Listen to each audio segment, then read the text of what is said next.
खबर की ओर Israel Hamas के बीच जारी जंग को लेकर मिस्र के राष्ट्रपति अब्देल अल फताह सीसी ने पीएम मोदी से चर्चा की है। उन्होंने युद्ध और उसके परिणाम पर चिंता जताई है। मिस्र के राष्ट्रपति पद के प्रवक्ता ने फेसबुक पर बताया कि दोनों नेताओं के बीच हुई चर्चा में लोगों की सुरक्षा पर फोकस रहा।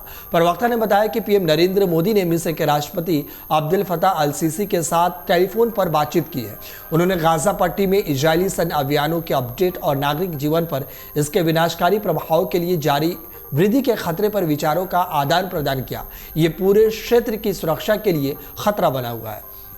मिस्र के राष्ट्रपति ने चिंता जताते हुए कहा कि इस जंग के कारण यहाँ के मानवीय हालत बिगड़ जाएंगे। युद्ध रोकने के लिए तत्काल कदम उठाए जाने चाहिए। राष्ट्रपति अब्दुल फतेह अल सीसी ने कहा संघर्ष विराम तुरंत हो ताकि मानवीय जीवन बच सके। वही मानवीय सहायता तुरंत पहुंचाई जानी चाहिए।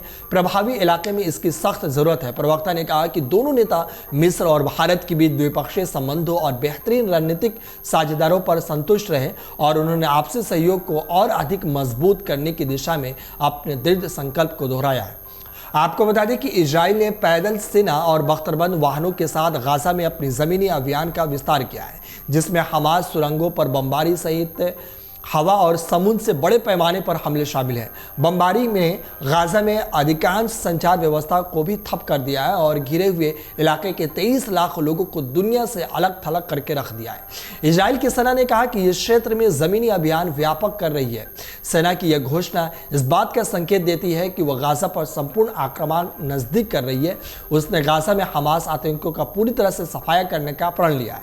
इजराइल के हवाई हमलों के कारण हुए विस्फोट से गाजा सिटी के आसमान में लगातार चमक दिखाई रही है। फलस्तीन के टेलीकॉम प्रदाता पाल्टेल ने कहा कि बमबारी के कारण इंटरनेट, सेल्युलर और लैंडलाइन सेवाएं पूरी तरह से बाधित हो गई है। इससे पहले 7 अक्टूबर को गाजा पट्टी से आतंकी समूह हमास द्वारा इजराइल पर 5000 रॉकेट दागे गए थे। इसके बाद से दोनों के बीच तनाव की स्थिति बनी हुई है। इजराइल और हमास के बीच भीषण युद्ध जारी है। भारत ने इस आतंकी हरकत की कड़ी निंदा की थी। पीएम नरेंद्र मोदी ने आतंकवाद पर भी जमकर हमला बोला था। उन्होंने कहा था कि भारत दृढ़ता से आतंकवाद के हर रूप की निंदा करता है। इस हमले में मारे गए निर्दोष पीड़ित और उसके परिवार के लिए प्रार्थना करते हैं। बता दें कि कई जानकार इजराइल और हमास के बीच छिड़ी जंग के दूरगामी परिणामों को लेकर चिंतित है। इजरायली सेना कह चुकी है कि वह गाजा में व्यापक जमीनी आक्रमण की तैयारी कर रहा है। इस बीच इजरायली सेना ने गाजा में एयर स्ट्राइक के अलावा जमीनी छापे भी मारे हैं, जिसमें हमास के कई ठिकानों को निशाना बनाने का दावा किया गया है। करीब 3 हफ्ते से जंग जारी है। अल जजीरा की रिपोर्ट के मुताबिक इजरायली हमले में गाजा में अब तक 7703 फलस्तीनी मारे गए हैं, जबकि इजराइल के 1400 से ज्यादा लोग जान गंवा चुके हैं इस जंग में।